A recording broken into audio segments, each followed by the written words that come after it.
endorse, and other groups, 912 Project members that say, absolutely not, we don't endorse anybody. Yeah. Yeah, that has happened, and again, because they're free to do whatever they choose to do as a grassroots organization in their own communities, some have chosen to endorse candidates.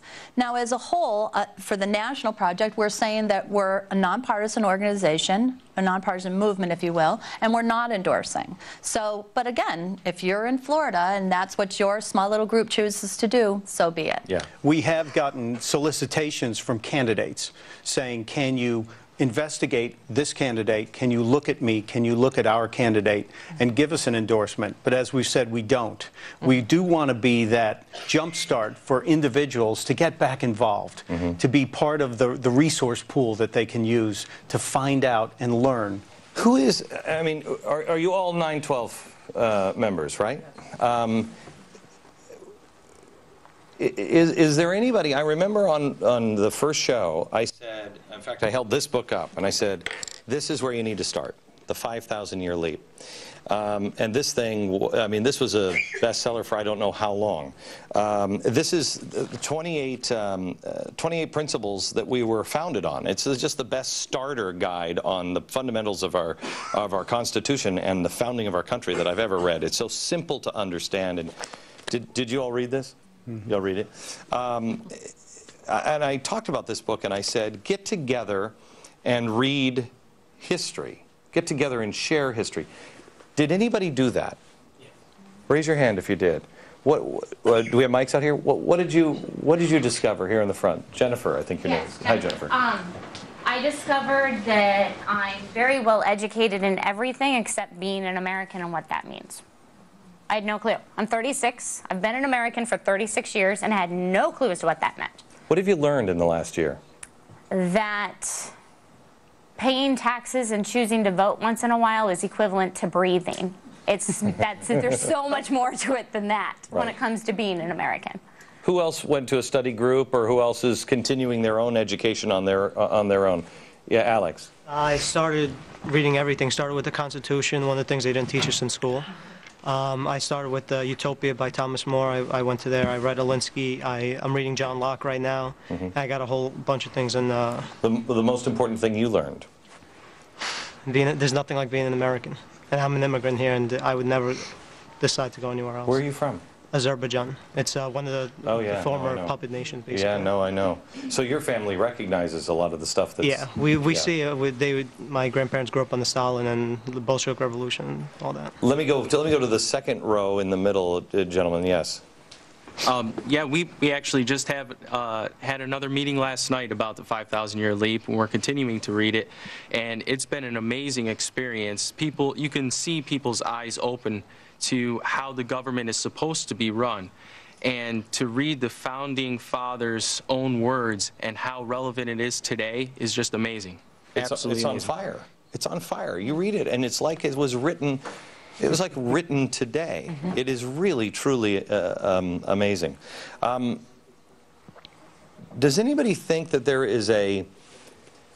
You know, I've been watching the Tea Party movement, and quite honestly, you know, I've seen some of the 912 Project, you know, they start to endorse candidates, and they get in, and that's everybody's their own choice, whatever you want to do.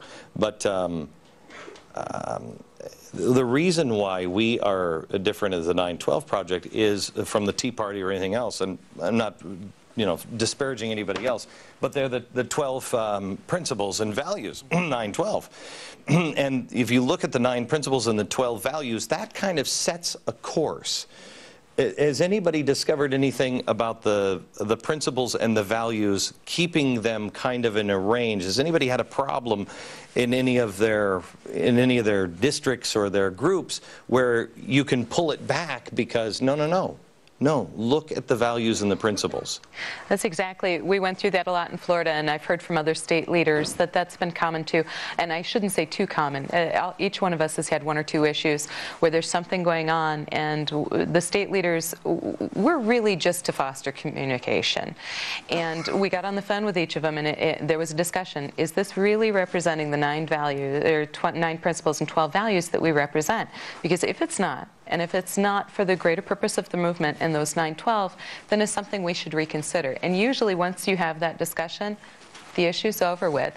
And it's really set the 912 apart respect-wise. For people who are not involved in groups and movement, I hear constantly, I give out my cards all the time on airplanes today, and people will say, oh, the 912. I really respect you guys because you're not suing each other, you're not fighting, you're not bickering, you're not tearing people apart. You guys really believe what you're talking about. And it's like, yes, all of us do. And I think that makes us much stronger.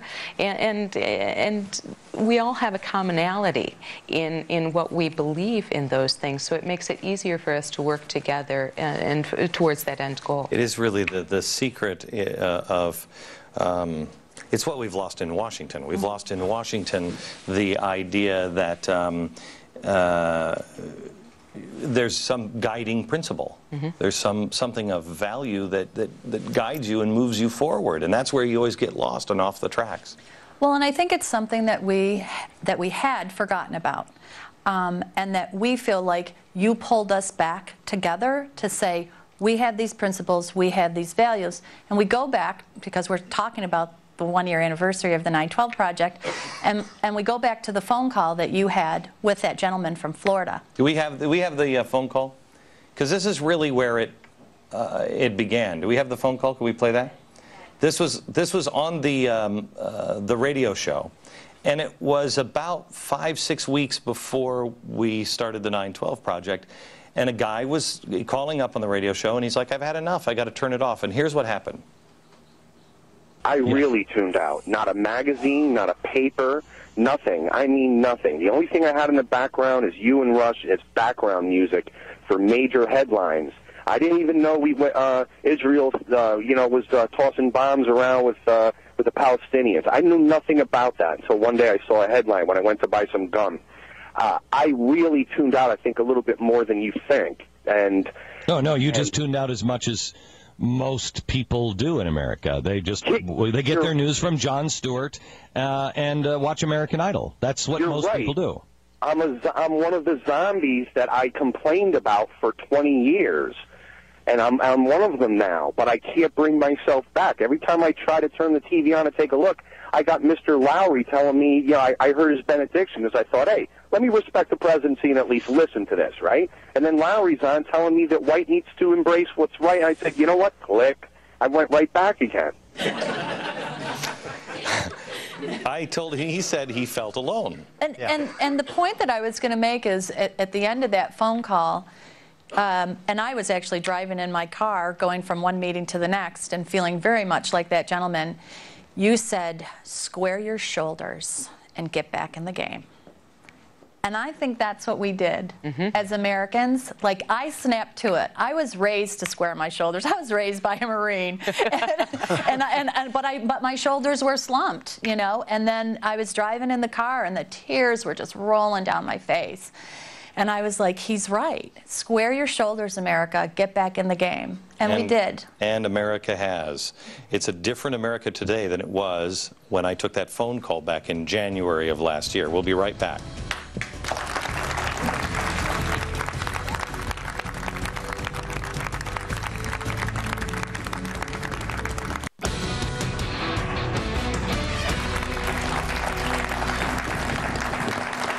I can't believe that it has been a year since we started the 912 Project, and in other ways, doesn't it seem like it's been forever? I mean, I feel like at times we've been living 14 lifetimes in this last year.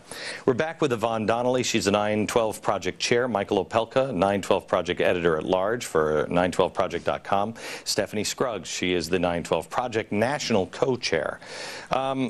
Let's start here, Michael. You just got back from Washington, D.C. I spent 2 days in Washington, D.C. Sorry for that. And have we hosed you down?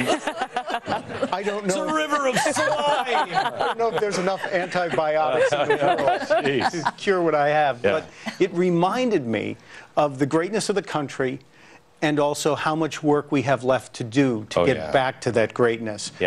And I just wish everybody in D.C. could understand that the 912 Project is not politically motivated, it is personally motivated. It goes back to the Restoring Honor project you've started. And the 9 principles, you only have to follow 7 of the 9.